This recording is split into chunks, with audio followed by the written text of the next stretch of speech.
Tout de suite, moi je les ai avec les éphémérides. Tout de suite, avec mes bouquins d'observatoire.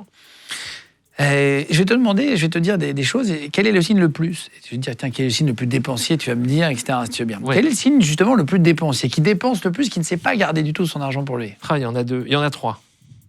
Bélier, Taureau, Lion. Le plus rancunier, vraiment celui qui n'oublie pas. Le Scorpion, c'est le pire de tous.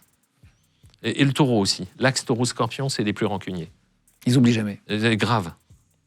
Le Cancer non plus, il n'oublie pas, mais il n'est pas revanchard, le Cancer. Le plus ambitieux. Le Lion. Et le Capricorne. Le plus à même d'avoir une carrière faite de réussite, le plus structurée. Il y a plusieurs façons de considérer sa réussite. Mais si tu parles de réussite sociale, les signes de feu sont plus favorisés. C'est les béliers, les lions, les sagittaires, parce qu'ils cherchent plus la lumière que les autres. Qu'est-ce que c'est, signe de feu, signe d'eau, signe d'air? Il y a 4 éléments. Feu, terre, air, eau. Les signes de feu, c'est bélier, lion, sagittaire.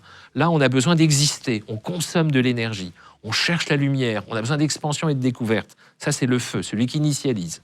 Après, il y a les signes de terre. Taureau, Vierge, Capricorne. Les signes de terre, eux, c'est la matière, c'est Saint Thomas.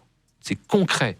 Ils veulent du pratique, du pognon, des choses bien tangibles, tu vois. Après, il y a les signes d'air, qui sont Gémeaux, Balance et Verseau. L'air, c'est la légèreté. Ils veulent pas de ce qu'on vient de dire avant.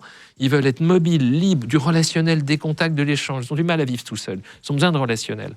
Et après, il y a les signes d'eau qui sont Cancer, Scorpion, Poisson.